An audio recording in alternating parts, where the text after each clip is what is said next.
If you're like me, you have too many creative ideas all the time. They can make you paralyzed. That's why this month I've created NaNoFilmo. Challenge for myself. Writers have NaNoWriMo. The rest of us should practice artcraft too. Why not dedicate a whole month to a thing you keep saying is valuable to you? So every day this month I am shooting or writing or talking about with somebody that I respect a short film. I'm making a film about me and my dad. It's our actual story and we're actually in it and making it before he succumbs to dementia. So stay tuned if you care about that as a thing, or if you yourself are trying to make a short film without any budget like me, and we can share our triumphs and successes. So for this month, I am focusing on the same idea every day.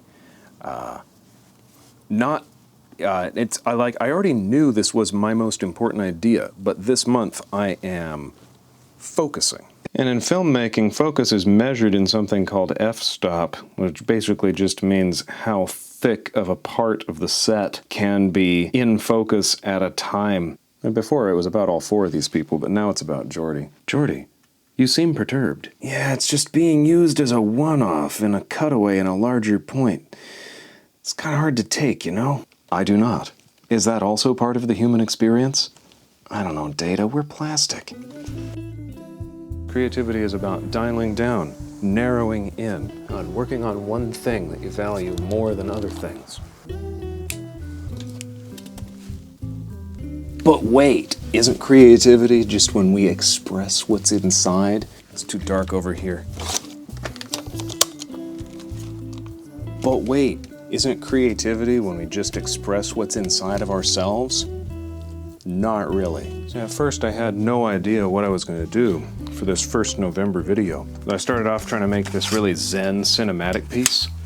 And you might be wondering how that counts as working on the short film with my dad.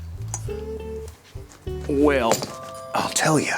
It was just going to be called Shoot the Movie That's Inside You. And it was going to be about trusting the process and just expressing yourself. And it doesn't have to be perfect. And I couldn't make it because that's not actually the movie that is inside me. And you can only make the movie that's inside you. Do you think when primitive people imagined a stone tool they had not made yet, did it exist yet? Yes and no. What if they imagined it but thought it was just too hard? That means they also know how to make it. Right. So it exists in, I don't know how to explain it, a certain form of existence. It has characteristics, like difficult or easy. Yes. So if you've made something it physically exists. That's right. And what's if you've imagined that something It exists in the mind. But there's a word for that.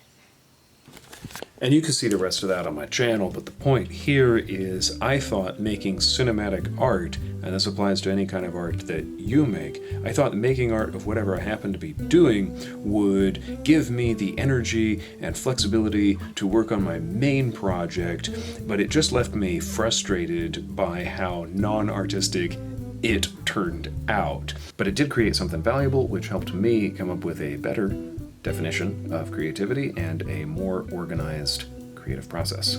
When we talk about creativity as if it's just frolicking through flowers and expressing what is inside, but how far inside are we talking about?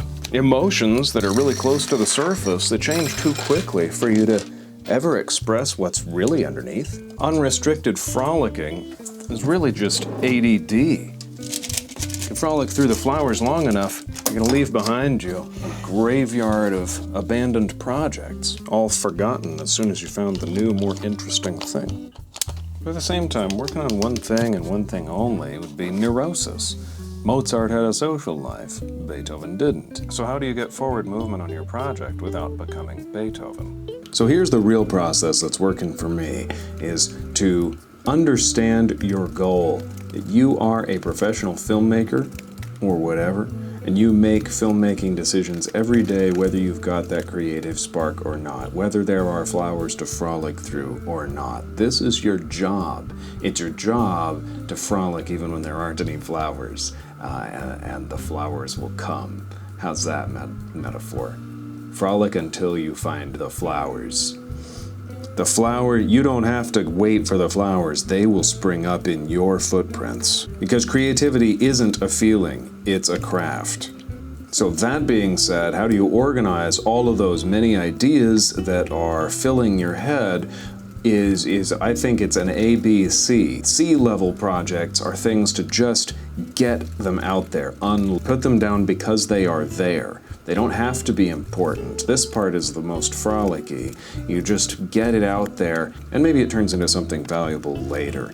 Then you got your B-level project, which I'll talk about in a minute. Your A is your main project, the one that you would do for free. And you might be trying to get a job doing this, but this is how you know it's your main project. And this has to be your main job today. Now that B thing, that's the byproducts of working on this goal, like this vlog. The CBA is in order of importance, not really order of when they happen.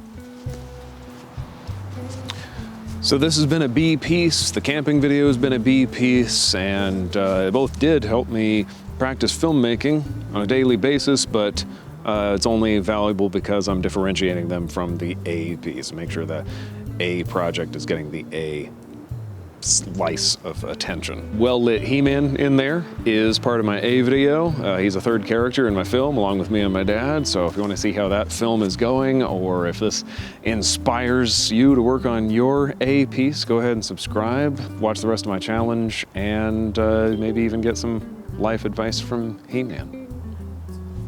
Good journey.